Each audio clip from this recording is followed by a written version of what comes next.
In 1975 and 1978, there was a series of exorcisms in which the human demon, the priest, Verdi Garandieu, had to admit how he was lost. And he warns priests on this side of eternity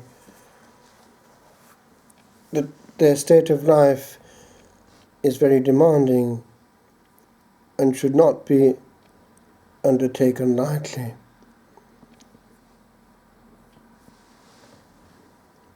Alas, he says, the priests do not know what it is to be condemned to hell and what hell is. At the present time, nearly everyone on earth takes the line of least resistance. Ah, what a destiny for me in hell.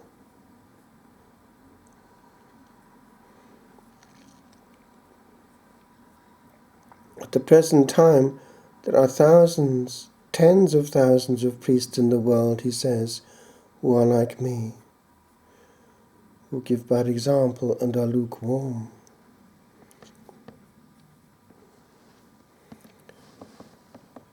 If at least I had not been born, he admits, if I were able to come back to life again. Oh, how I would love to return to earth in order to live a better life. Ah, how I would love to spend my nights and my days on my knees in prayer, calling on the Most High. I would invoke the angels and saints of heaven in order for them to help me to leave the road to perdition. But I can no longer go back. I am condemned. He indicates how luxury in food and worldly habits is contrary to the gospel. He indicates how he had started off as a good priest, but then when he became lax in the breviary, things began to go awry. He lost interest. Things became boring. The very words of the gospel were becoming uncomfortable for him. And he also then was not able to give a clear message to those in his charge because he wasn't practicing things themselves.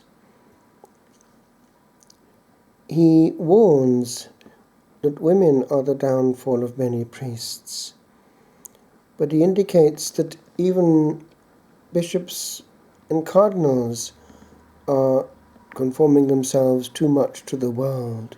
He indicates how example and also teaching is of capital importance.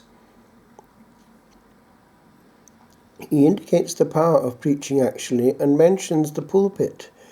Alas, the pulpits have been abandoned, and that we know is of interest to the demon, because the physical authority given to the preacher is something which echoes the authority he has from the one who's commissioned him to talk in his name.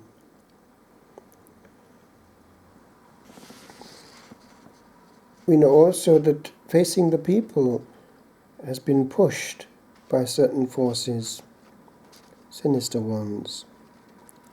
What is the use, says the priest from hell, of celebrating Mass facing the people and telling them, come near, God pardons you all your sins.